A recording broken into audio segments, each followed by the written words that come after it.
how C is using a compiler as a tool to convert the uh, codes from user readable language or from high level language to low level language or machine level language. Then what is the other usage of compiler and interpreter to check out for the syntactical errors. ठीक है, ये सारी चीज़ हम लोग देखे थे, and based on that we entered into the concept of writing a program where we can see on our screen that we have written a piece of code.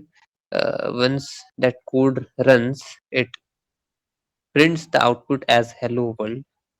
Okay, and there are so many different components uh, included in this program or written over this program, which has got its own meaning and purpose. हम लोग को इन्हीं components के बारे में समझना है, ऐसे और क्या-क्या कौन-कौन से कंपोनेंट्स हैं वो पढ़ना है धीरे-धीरे, and we have to implement the logic and define how those logics works or behave, or how does a programming language understands, translates, and behaves based on these logics. Okay. So last class में जहाँ तक मुझे याद है, we had understood about what is hash include stdio. Anyone who would like to recall what is this? So you're talking about our first class. In continuation with that first class, anything else that you know? I do remember that in the second class you started with the explanation of hash include stdio, and you explained it very well. But do you have anything else to discuss about that line?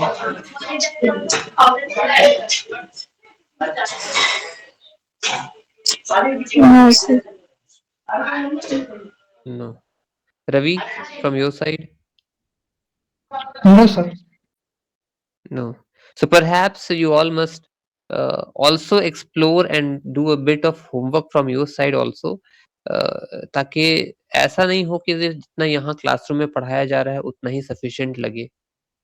अगर आपको बातें समझ में आ रही हैं क्या पढ़ाया जा रहा है तो it's very good for both of us, for all of us indeed. But that is not the sufficient content that one can deliver regarding that particular line or particular topic. Okay, there are few more things to be explored, and being an early student, a rising student, आप लोग को थोड़ा सा explore और effort करना चाहिए ताकि let's say I'm just giving an example that I have given 5 sentences related to line number 1, let's say. But क्या ये 5 सेंटेंसेस ही सफिशिएंट इनफ है या इसके साथ कुछ और भी सपोर्टिंग लाइंस, डॉक्यूमेंट्स, एविडेंसेस या कॉन्सेप्ट्स आता है जो कि और एक्सप्लोर किया जा सकता है? ये तो चलो एक एग्जांपल हमने दिया कि एक बना बनाया हेडर फाइल है। Sir how can we prepare our own header files? पहला सवाल तो ये होना चाहिए। दूसरा, how can we prepare a header file if ever it is possible? So we should try to explore कि क्या हम अपना हेडर फाइल्स बना सकते हैं। If yes, then how to prepare those header files. ठीक है, तो ये थोड़े आगे लेवल तक का हो गया, but you must keep on exploring the concepts, कितने डीपली इसमें जा सकते हैं। ओके, सो मेन मेथड के बारे में भी हमने बताया था कि that is the starting point of execution of a program. Every C program must have exactly one main method, right? So this will define from where our execution begins, and main method के body के अंदर में हम लोग basically 3 concepts को define करते हैं, that is input, process and output. We have to give some input to the system either in the forms of variables or the values or the names, whatever type of value it may be. Then based on the given input that the user has uh, put across the system, some formula, some expression, some logical statement might be given which has to be processed taking the value of those data which the user has given as input. So after processing, a result might generate, and that result has to be delivered in the form of output. So the idea is very simple. आपको अपने programme को 3 भाग में decompose कर देना है. Input क्या लेना है, कितना लेना है, प्रोसेस क्या होगा, उसके रिगार्डिंग फॉर्मूला जानना है, फॉर्मूला क्या है, और फॉर्मूला इवैल्यूएट होने के बाद एक रिजल्ट जो आएगा उसको प्रिंट क्या, कहाँ, कैसे, कितना कराना है. तो आप एक प्रोग्राम का क्वेश्चन जब पढ़ोगे नेक्स्ट क्लास से या इस क्लास से, write a program to do this this this, you have to be vigilant कि इस प्रोग्राम का डिमांड क्या है और इसको आपको कितने छोटे टुकड़ों में बांटना है. रिमेंबर द मैथमेटिकल एक्सप्रेशन जो हम लोग को 6-7 स्टैंडर्ड से पढ़ाया जाता है, द अननोन क्वांटिटी, कि let the persons age be x years, या let the number of bananas be x y z, something like that. ठीक है. तो सिमिलर टू दैट हम लोग को यहाँ पे अजम्पशन लेना पड़ेगा कि हाउ मेनी वेरिएबल्स और how many values does this program requires, कितने चीजों को हमको इनपुट कराना है, how many things are there going to be as constant terms, और ये प्रोसेस करके आउटपुट क्या देगा. तो इस फंडा को याद रखते हुए हम लोग आज प्रोसीड करने वाले हैं. ठीक है. Now in the previous class I also mentioned that analogy about how to prepare a cup of tea. हमारे पास कुछ सामग्री है और उसको बनाने का एक सेट ऑफ इंस्ट्रक्शंस है, एक मैनुअल है.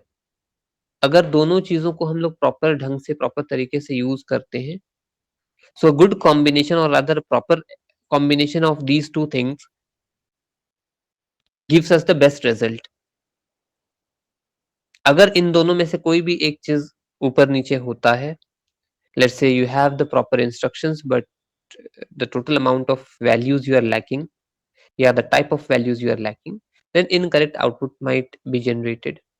On the other hand, अगर हमारे पास सारे वैल्यूज सही है या सारे क्वांटिटीज सफिशिएंट है, बट हमारा इंस्ट्रक्शंस या प्रोसेस सही नहीं है, then also either an error might arise या फिर हमारे पास inconsistent output आने लग जाएगा.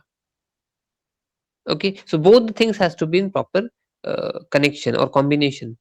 Similar to that, in programming languages, we have so many small components. The smallest component of a programming language is known as a uh, is known as a token. So token can be considered as the smallest individual element of a program which has got its own meaning and purpose.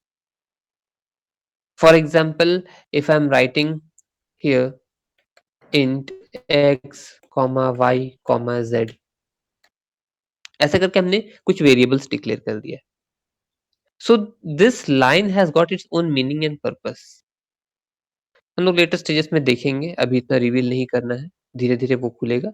So similar to that again next line जो है इसका अपना meaning and purpose है. सो ये meaning और purpose उस line का या उस लाइन का बिहेवियर ये कैसे डिफाइन हो रहा है. So based on some existing rules and existing meaningful ideas which are available inside again the header files. So based on that we are defining. For example, यहाँ पे जो int है ये term that defines the data type of a variable, कि ये particular variables जो यहाँ पे हमने consider किया है x, y and z, all these are of int type. इसका मतलब क्या है, these three variables जब भी इनका values आप consider करोगे, input करोगे या evaluation में लाओगे, इनके पास हमेशा integer values ही होंगे. मतलब any non-fractional value. 0, -1, +1, 25, 59, 509, -23. So pick any such number जो कि पॉजिटिव भी हो सकता है, नेगेटिव भी हो सकता है, but it should not be a fractional value like 3.14, 2.99, -7.38. ठीक है, ऐसे कोई वैल्यूज नहीं होने चाहिए. Apart from that you pick any positive और नेगेटिव और neutral number that will be sufficient to justify कि okay x y z are the variables of integer type and आपने उस रूल को मानते हुए x y और z का values input कराया है. So if I am writing in the next line x equal to 23, it's perfectly all right. If I'm writing y equal to -26, it's again perfectly all right. And if I write z equal to it's 2.987, this is incorrect. ठीक है, this is incorrect. सो हम लोग अभी आते हैं next segment पे, उसके basis पे हम लोग डिफाइन करेंगे कि ये है क्या चीज। सो tokens are the smallest individual elements of components of a program which has got its own set of meaning and purpose. Now, based on that, we are moving towards the important one, that is variables or variable. So what exactly is a variable?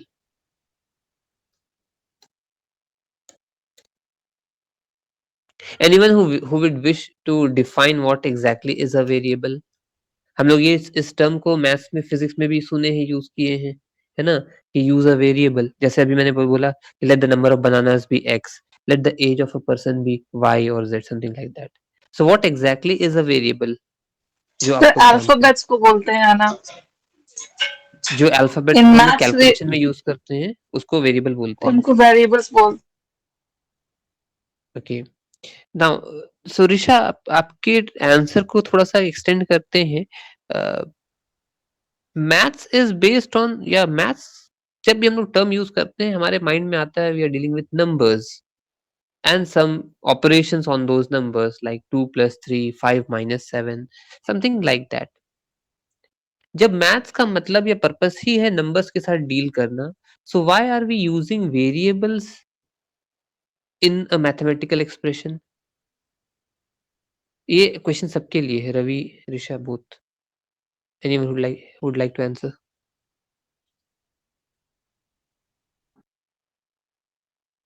Risha, please give it a try. कि maths जब numbers के साथ deal करता है, why do we use variables in mathematical expression? For example algebraic expressions होता है ना, a plus b whole square. Why are we writing a plus b whole square where a and b are not the numbers?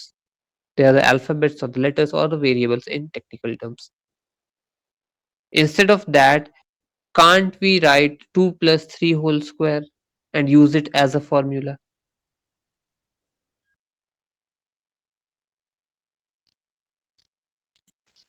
Sir don't know.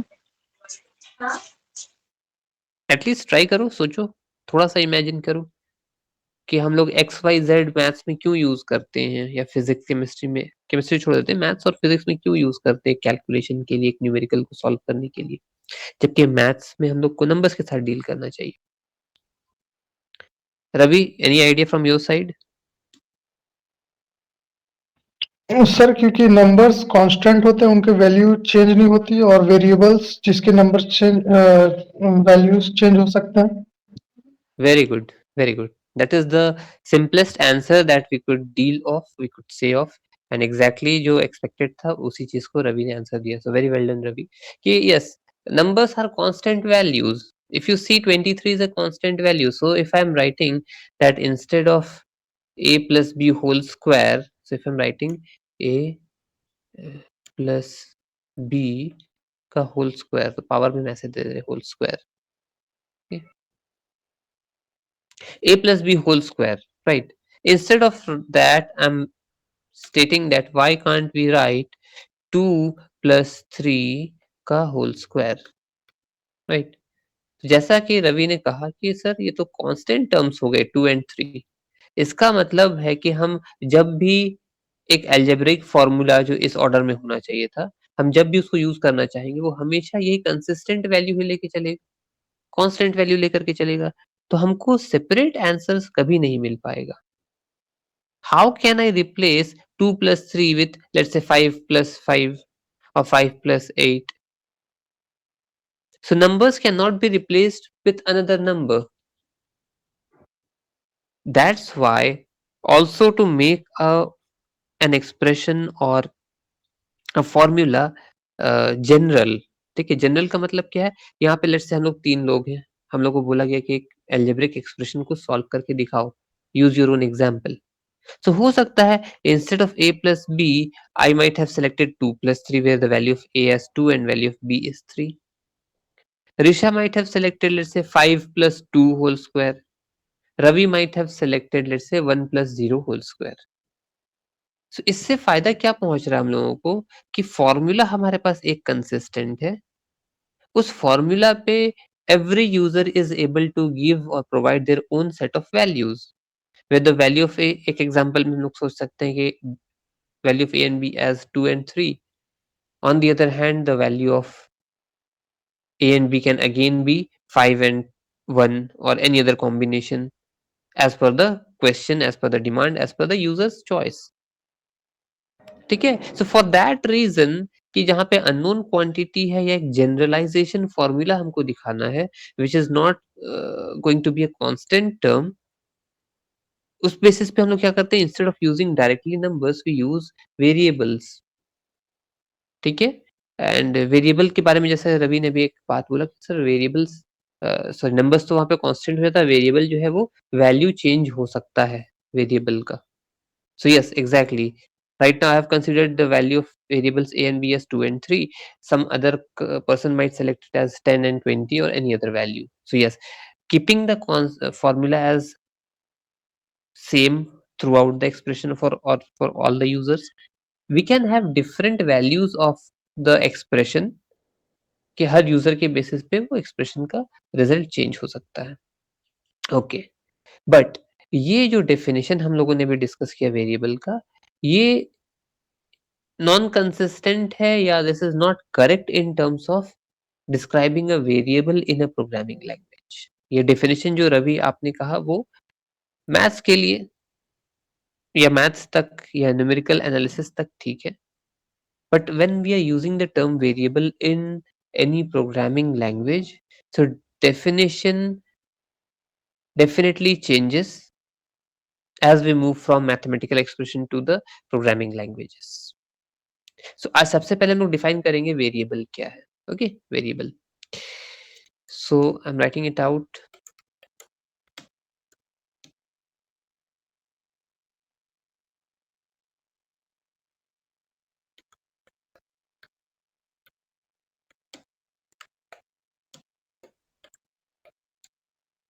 But variable is a temporary memory location, is a temporary memory location.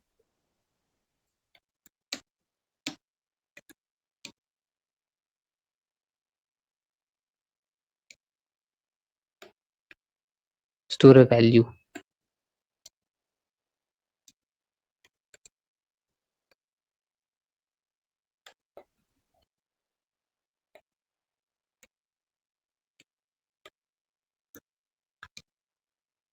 The amount of memory space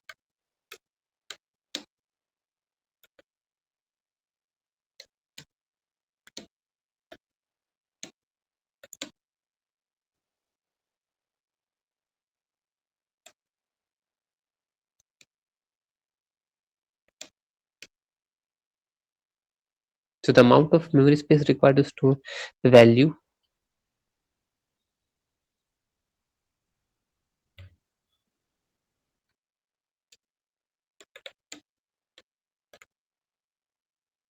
is defined by the data type.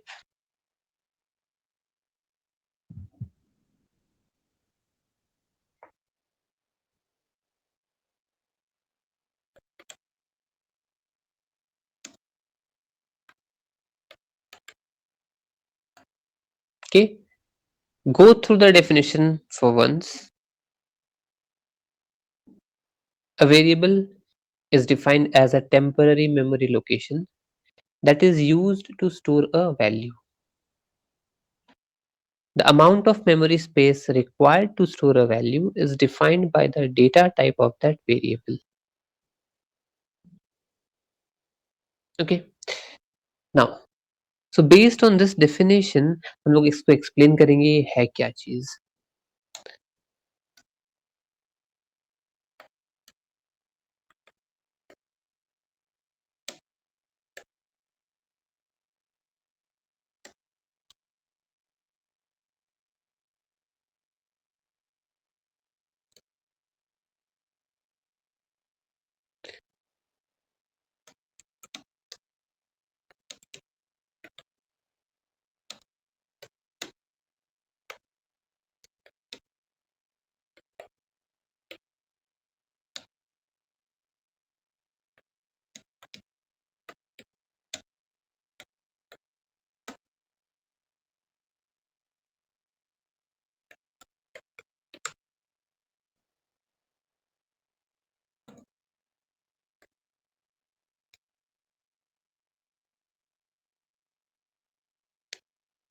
Okay, so now programming languages में हम लोग variables लेते हैं, कुछ इस तरह से declare करते हैं, इंट से x Y Z semicolon.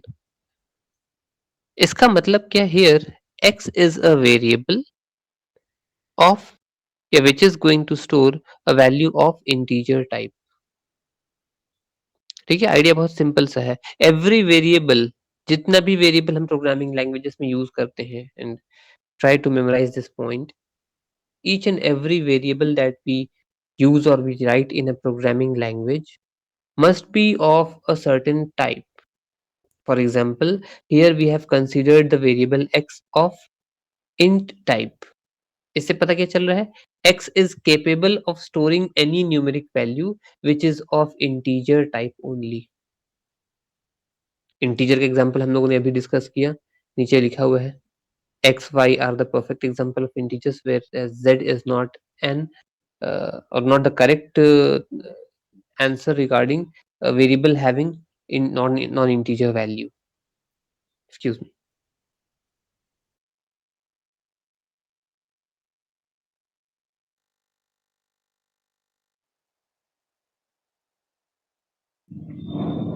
Okay, so now फिर से एक बार देखते हैं डेफिनेशन क्या बोल रहा है, that a variable is a temporary memory location। mark these words, temporary memory location that is used to store a value। ठीक है, हमको एक ऐसा मेमोरी लोकेशन चाहिए जो टेम्पररी नेचर का हो। तो what do you mean by the term temporary memory location? इससे दो मीनिंग निकल कर के आ सकता है। पहला, कि जिस लोकेशन पे हम स्टोर कर रहे हैं डेटा को, वो वोलेटाइल नेचर का हो और उसमें से कुछ समय के बाद या तो यूजर के द्वारा या ऑटोमेटिकली डेटा डिलीट हो जाए। है ना, कि हम लोग एक कॉन्सेप्ट रखते हैं कि हम लोग प्रोग्राम जब लिखते हैं, तो हम लोग लिखने के बाद जब प्रोग्राम को बंद करते हैं तो क्या होना चाहिए, उसका डेटा भी रिमूव हो जाना चाहिए। वो कंसिस्ट या कंटेन कहीं नहीं करना चाहिए।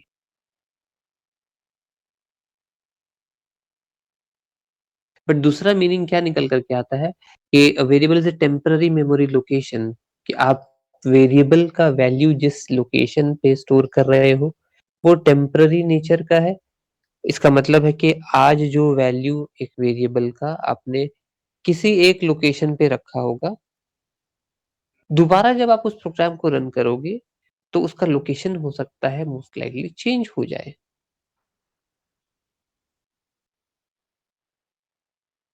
It's like, if I could give a very unprofessional or non-technical answer to this, suppose I went to a classroom and वहां पे let's say किसी एक डेस्क पे, किसी एक बेंच पे दो स्टूडेंट बैठे हुए थे।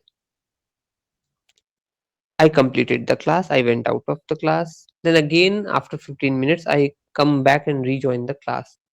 किसी टीचर के एब्सेंस के चलते मुझे फिर से अलॉट कर दिया गया कि सर आप फिर से दोबारा एक क्लास ले लीजिए। So I again go back to the same class after 15 minutes of interval and I see that both the students are sitting at different locations.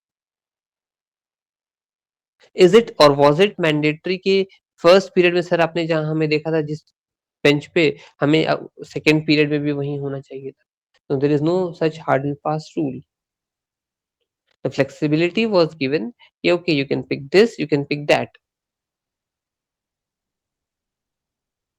So similar to that, यहाँ पे क्या बोल रहा है कि टेम्पररी मेमोरी लोकेशन है। इसका मतलब है कि आज जो वेरिएबल का वैल्यू 23 किसी एक एड्रेस स्पेस में स्टोर्ड होगा, there is no such guarantee कि इस प्रोग्राम को हम दोबारा से रन करें, या तो अभी या कुछ देर बाद या कुछ दिनों के बाद, तो वो फिर से एक्स वाई जेड का वैल्यू को वहीं पे स्टोर करेगा जहां पे लास्ट टाइम उसने किया था। ठीक है, एम आई मेकिंग सेंस? समझ में आ रही है बात? Yes, sir. Yes sir. ठीक है, सो ये टेम्पररी मेमोरी लोकेशन का मतलब क्या है, आप इस प्रोग्राम को रन करो लेट्स से, ठीक है, और यहाँ पे ना हम इसको चेंज कर दे रहे हैं for the time being. Now so I'll give the reference of only one variable that will be applicable for all the variables। So we have taken int x, okay, then the value of x is 23 and we want to use it for calculation or we simply want to print it out.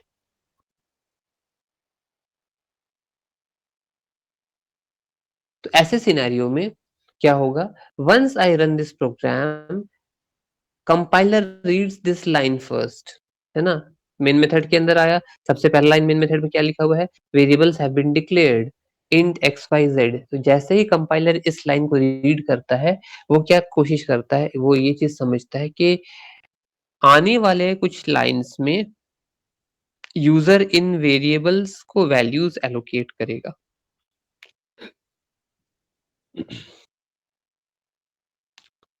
ठीक है, variables को value allocate किया जाएगा and to store these values we must have memory space available, है ना। आप किसी चीज को स्टोर कर रहे हो, कंटेन कर रहे हो, होल्ड कर रहे हो, you need a container, you need a storage space, you need a place where you can put those values, put those things। तो उसको स्टोर करने के लिए, होल्ड करने के लिए, कंटेन करने के लिए we require some memory space। So some space is created। So how much space does a variable requires in C or in other programming languages? क्या सब प्रोग्रामिंग लैंग्वेजेस का सेम है या वेरी करता है? ठीक है। So for example, if I've considered x is a variable of int type, so every data type like int, float, double, every data type has got its own amount of space। ठीक है, has got its own amount of space। For integer we use 2 bytes और 4 bytes। हम दो term use कर रहे हैं, 2 bytes और 4 bytes। There is a reason behind that। ठीक है, उसको लेटेस्ट स्टेज में पकड़ेंगे है क्या चीज। ठीक है, तो आप कोई भी इंट टाइप का वेरिएबल यूज करोगे तो इट रिक्वायर्स 2 बाइट्स और 4 बाइट्स। हम लोग अभी कुछ समय में इसको क्लियर कर देंगे 2 बाइट्स है या 4 बाइट्स, किस पे हम लोग को स्टिक करना चाहिए। तो आइदर 2 बाइट्स और 4 bytes of memory space to store a value of integer type.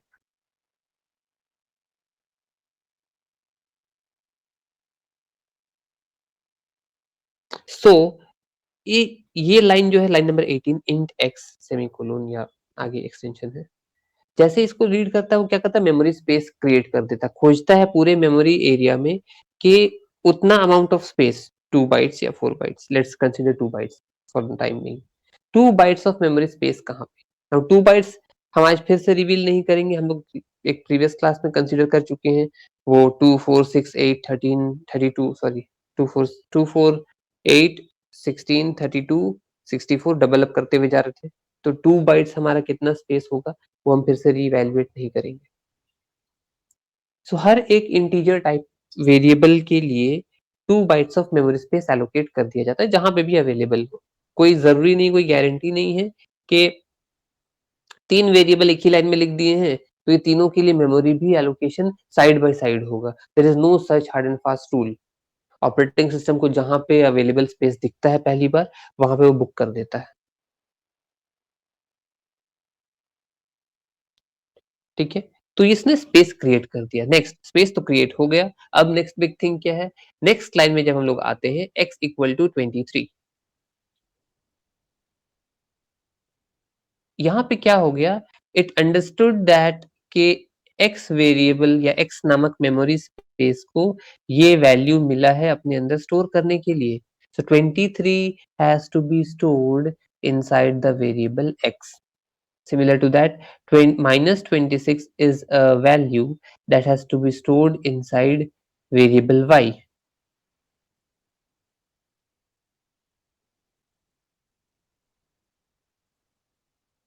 ठीक है, तो पहला लाइन का इंपॉर्टेंस क्या रहा, it is use to generate और create the memory space for the values to be stored.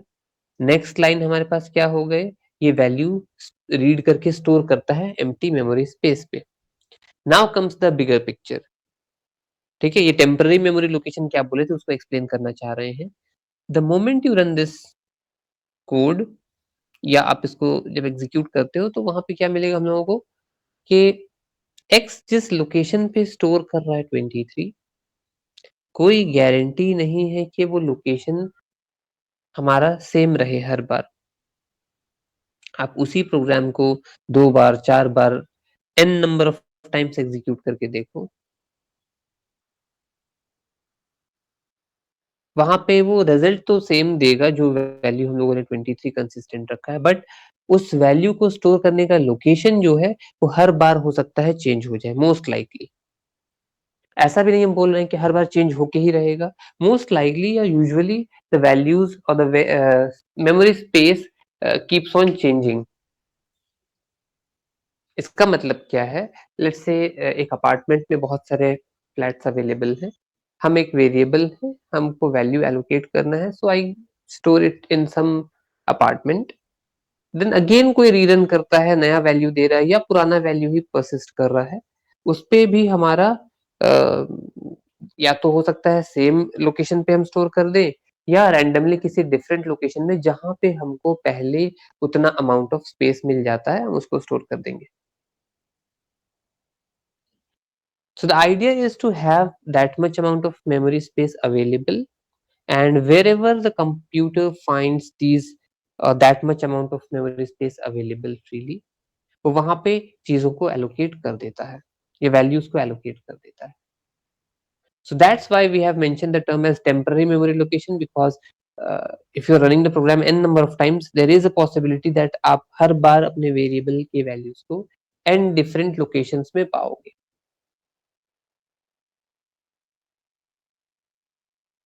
Clear है definition? Shall we move forward? Yes, sir.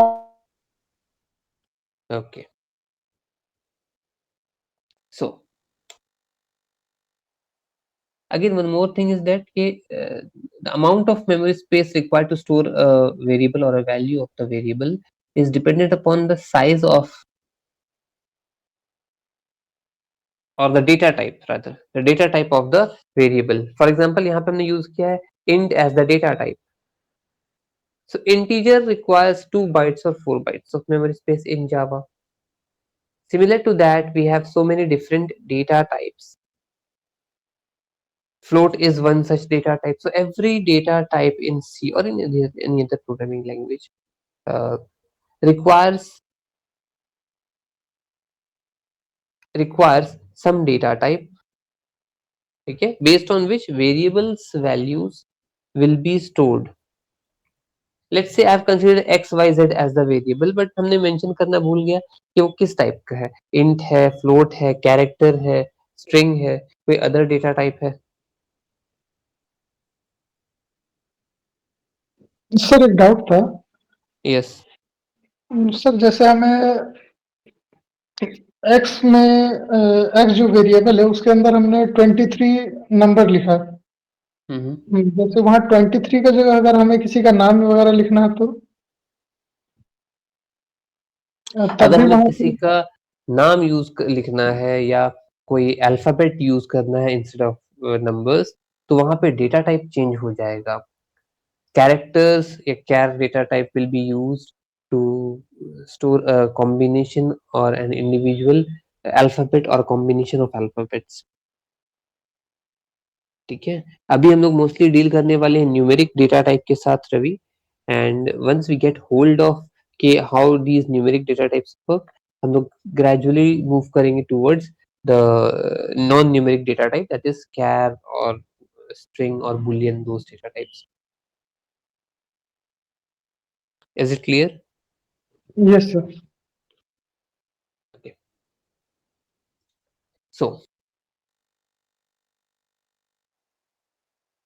So this was about the variable. Next big thing is the data type, right? Data type. What is the data type? Data type also इसको एक perception से कहीं ना कहीं इसको data structure भी बोला जाता है। ठीक है, आपके प्रोग्राम का डेटा स्ट्रक्चर बताओ। सो डेटा स्ट्रक्चर और डेटा टाइप दोनों इक्विवेलेंट टर्म है, not the exactly the same terms, but equivalent terms are there. Now if I start with data type, data type नाम में उसका मीनिंग छुपा हुआ है, किस टाइप का डेटा आपका वेरिएबल होल्ड करने वाला है, किस टाइप का वैल्यू आपका वेरिएबल अपने अंदर स्टोर करने वाला है।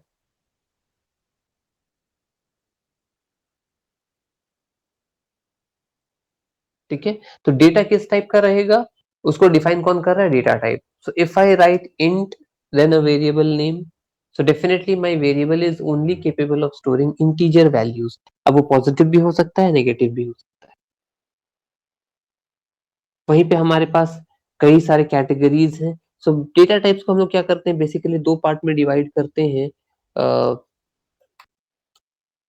प्राइमरी डेटा टाइप्स,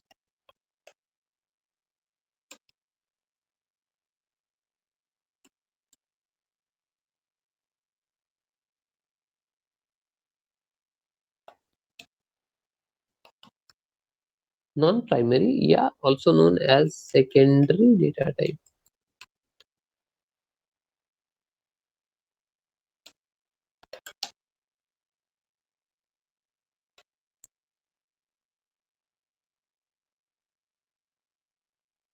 ठीक है, नॉन प्राइमरी या सेकेंडरी डेटा टाइप्स. अगेन आगे लैंग्वेजेस में चलते हैं तो आपको प्रिमिटिव एंड नॉन प्रिमिटिव भी नाम मिलता है, but will stick to the terms primary and secondary या primary and non primary data types.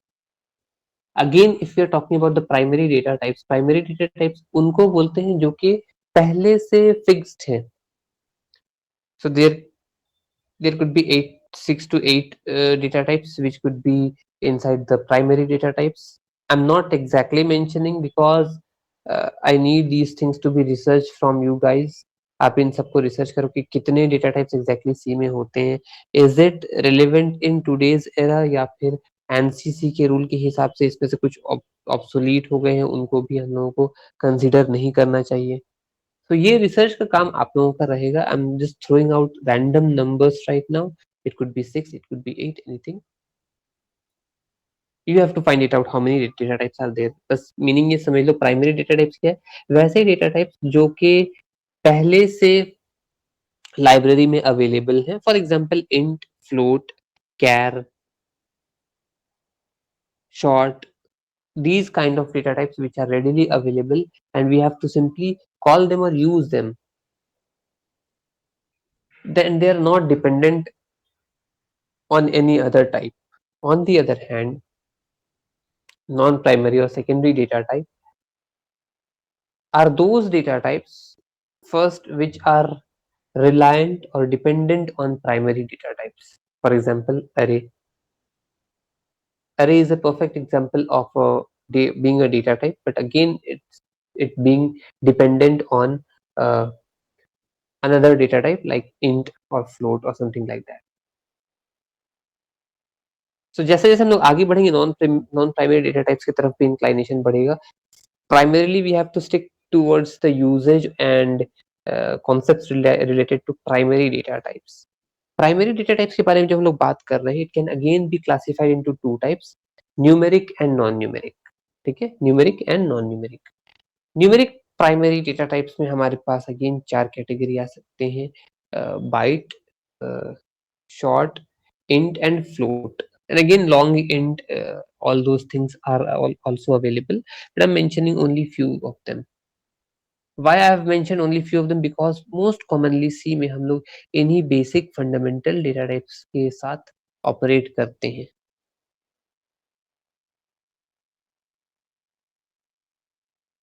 ठीक है, so we have the data types in two orders, primary and non-primary or primary and secondary.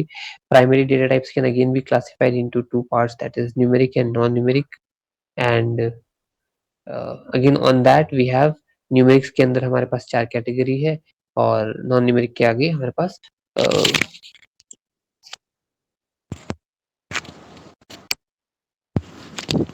Sorry non numeric में हमारे पास Boolean है, then we have the char data type.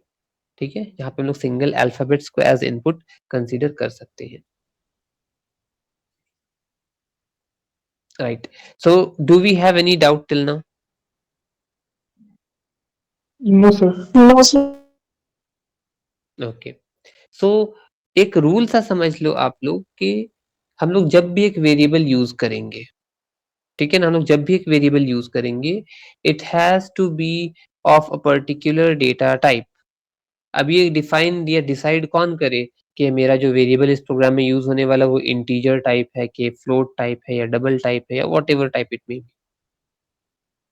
ये question में अगर दिया है तो it's well and fine, otherwise आपको खुद से जज करना पड़ेगा, या most likely you have the freedom कि आप इनमें से कोई भी डेटा टाइप को पिक कर सकते हो। But again reading out the question will make it sufficiently clear for you कि यहाँ पे हमें कौन सा डेटा टाइप पिक करना है।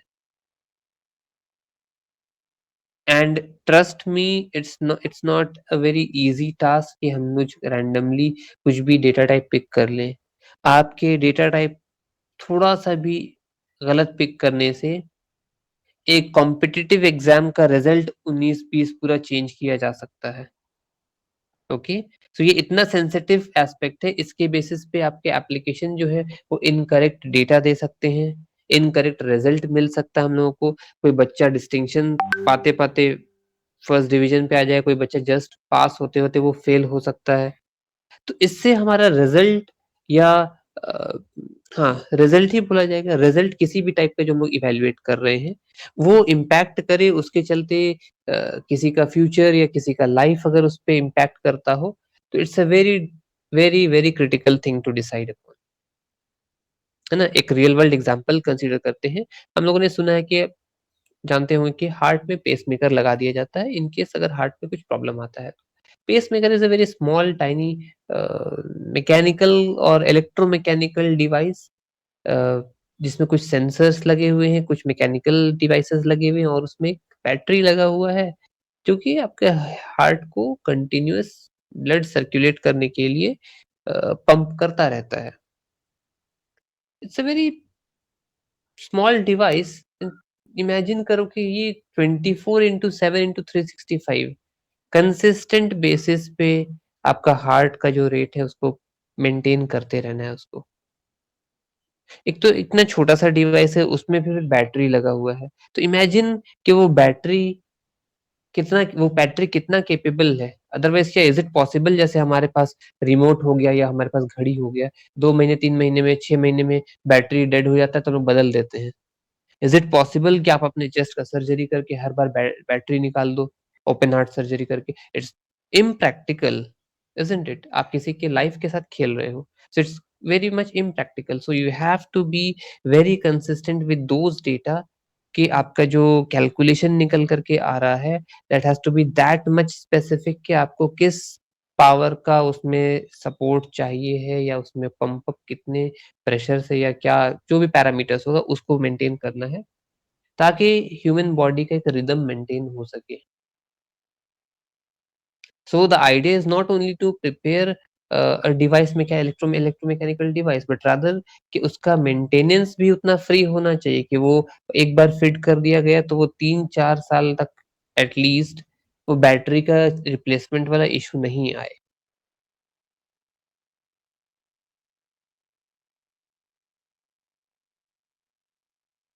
ठीक है, that is the importance and criticality of picking up a correct data type. हम लोग धीरे धीरे यूज करेंगे, जब प्रोग्राम्स में आएंगे हम लोग को अपने आप समझ में आने लगेगा। So these are the two most important things one should consider कि वेरिएबल क्या है, उसका यूज क्या है, और data type. Having said about these things, I would like to return back to the concept of variable. A variable, right, a variable works or is represented using two formats। ये दो काम हम लोग उस पे करते हैं। First one is known as variable declaration। ठीक है, variable declaration, this line is known as variable declaration.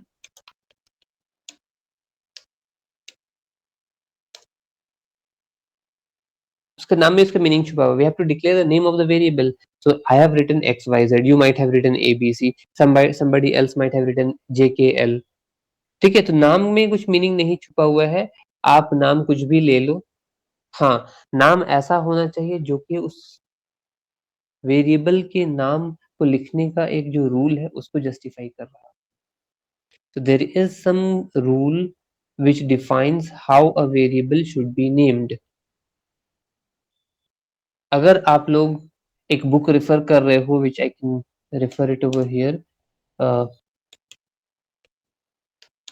Late us see. I think आप लोगों के सिलेबस में भी होगा, बहुत ही कॉमन, बहुत ही इजी टू अंडरस्टैंडेबल लैंग्वेज में, सरल भाषा में इसने बुक लिखा है, लेट अस सी। ऑथर का नाम है Yashwant Kanetkar. Okay, new book store, old book store, हर जगह रेडिली अवेलेबल है। सॉल्यूशन बुक भी अवेलेबल है, लेटेस्ट एडिशन आप इसका परचेस कर लो। Spend some quality time with this book. Trust में इसमें बहुत ही अच्छे से इन सब चीजों का रूल लिखा है कि वेरिएबल का नाम क्या होगा, कैसा होगा, उसके बारे में एक पूरा रूल्स दिया हुआ, set of rules. Data types के साथ क्या रूल्स रेगुलेशंस होना चाहिए, उसके रिगार्डिंग भी वहाँ पे रूल्स दिया हुआ है। So that book basically defines the fundamental concepts very clearly. Hence, you must recommend or use that book as a reference. Okay.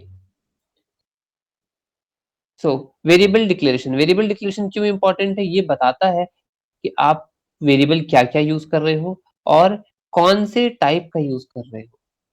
ठीक है, वेरिएबल डिक्लेरेशन में दो चीज मिल रहा है, एक तो data type of that variable और those variables and the name of the variable.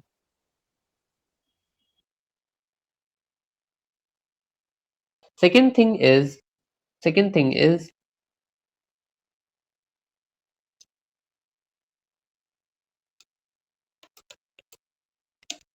variable initialization. Okay, variable initialization, we have to give some initial value, some starting value to our variables. For example, if you see in the next line, x equal to 23, y equal to minus 26, these are the initial values of the variable that we have given. So variable initialization, है ना, variable initialization, नाम में उसका meaning छुपा है, initialize करना, starting value देना। Sir but is it necessary कि हर वेरिएबल को हम लोग इनिशियलाइज करें? No, it's not necessary. Also variable initialization is of two types. देखिए, हम बहुत ज्यादा डिटेल में भी नहीं जा रहे कि आपको कंफ्यूजन क्रिएट हो, सर आप छोटा छोटा बहुत सारा चीज पढ़ाती हैं। नो, फिर से हम थोड़ा सा रिकॉल कर दे रहे हैं। Today we have been focusing on only two things, variable and data type. Variable का डेफिनेशन हमने देखा और समझा, टेम्पररी मेमोरी लोकेशन, उसमें हम लोगों ने एक टर्म यूज किया, क्या था, अमाउंट ऑफ स्पेस जो है वो किस पे डिपेंडेंट है, वो डेटा टाइप पे डिपेंडेंट, इसलिए डेटा टाइप इंट्रोड्यूस करना पड़ा। Data types are of two types, ये हम लोगों ने देखा। उसके अंदर अगेन न्यूमेरिक नॉन न्यूमेरिक हो सकता है क्लासिफिकेशन, वो हम लोग देख रहे थे। Going back to variable, variable के अंदर दो काम हम लोग करते हैं, variable declaration and then only after that we have variable initialization. Variable initialize करने का मतलब क्या है? अपने वेरिएबल को एक इनिशियल वैल्यू प्रोवाइड करना।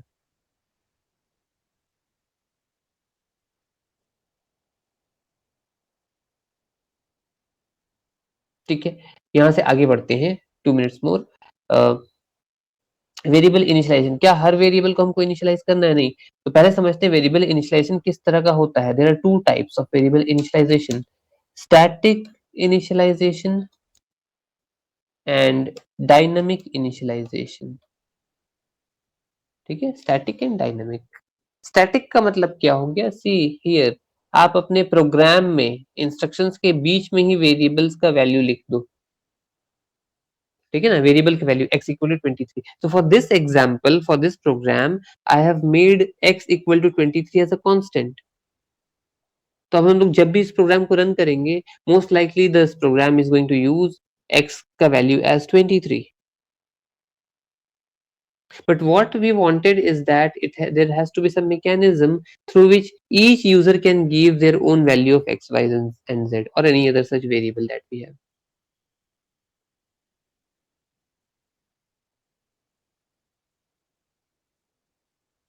ठीक है, so for example 3 of us are there, we want, let's say हमको चाहिए था x का वैल्यू एज 20, रवि को चाहिए था x का value as 15, Risha wants the value of x as let's say 55. सो ये कैसे अचीव हम लोग करें? That can be achieved using dynamic initialization. मतलब जब हम प्रोग्राम को रन करते हैं, प्रोग्राम को जब हम लोग रन करेंगे तभी हम लोग उस वैल्यू को देंगे। तो एग्जैक्टली एटीएम मशीन में जब हम लोग जाते हैं, everybody has got its own choice, how much amount of money you want to withdraw. हो सकता है I might go and withdraw only 500, somebody else might go and withdraw 1500।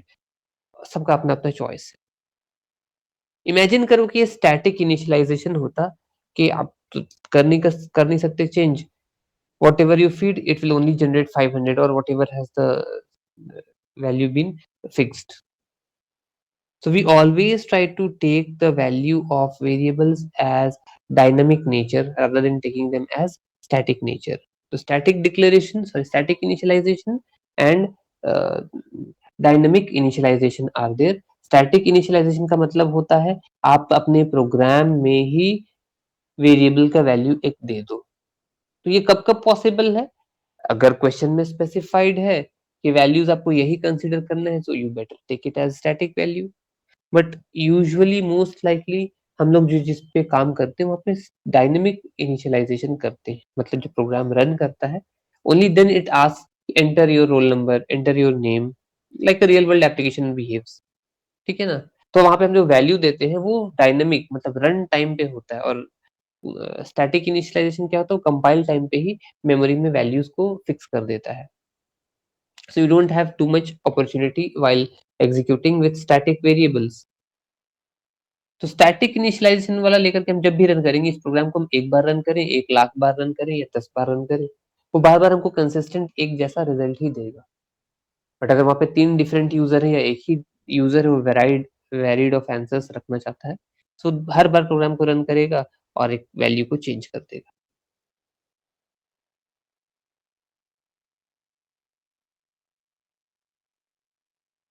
Is it clear what is static and dynamic initialization?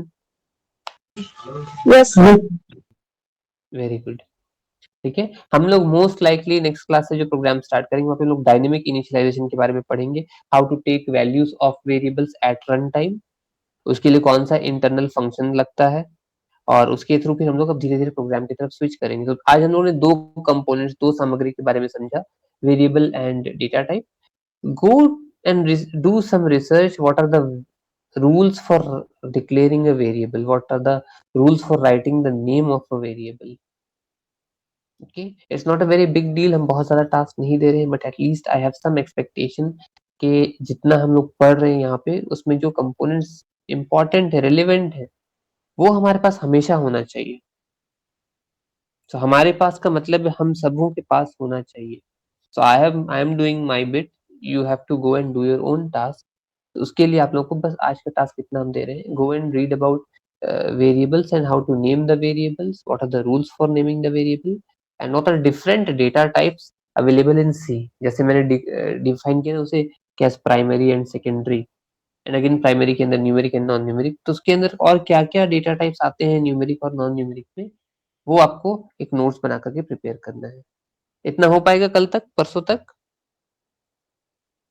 Yes sir. Yes, sir. ठीक है, and I want the answers from you guys. आप ma'am को share करोगे, ma'am will provide it to me before the start of the next class, day after tomorrow. ठीक है, hope so I will get the answer and good answers, not the ones that you get it from the internet. Internet से, chat GPT से please do not copy from single website. आप read करो, refer करो articles को, आप use करो applications को to find better answers, but try to write them in your own terms, in your own words. एक topic हमारा यहाँ पे छूट गया है जिसको हम नेक्स्ट क्लास में स्टार्ट करना चाहेंगे, and I would like to mention Risha, if you could recall us in the next class कि sir why have you mention 2 bits and 4 bits, ये 2 बाइट्स एंड 4 बाइट्स, आप एक वैल्यू हमें क्यों नहीं बोल रहे हैं?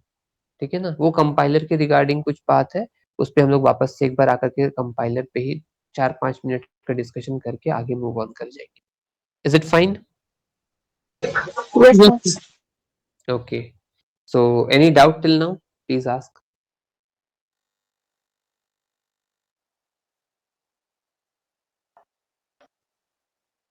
No sir. Okay, so we'll stop it over here. Next class से दो और components को introduce करेंगे, and I think most likely next class से हम लोग program पे आ जाएंगे जहाँ पे हमारे पास at least that much component available होगा where we can write and perform basic operations, जिसपे हम लोग काफ़ी कुछ और चीज़ों को डिस्कस करके एक प्रोग्राम का बिहेवियर समझ पाएँगे। Till then have a nice day. Bye bye.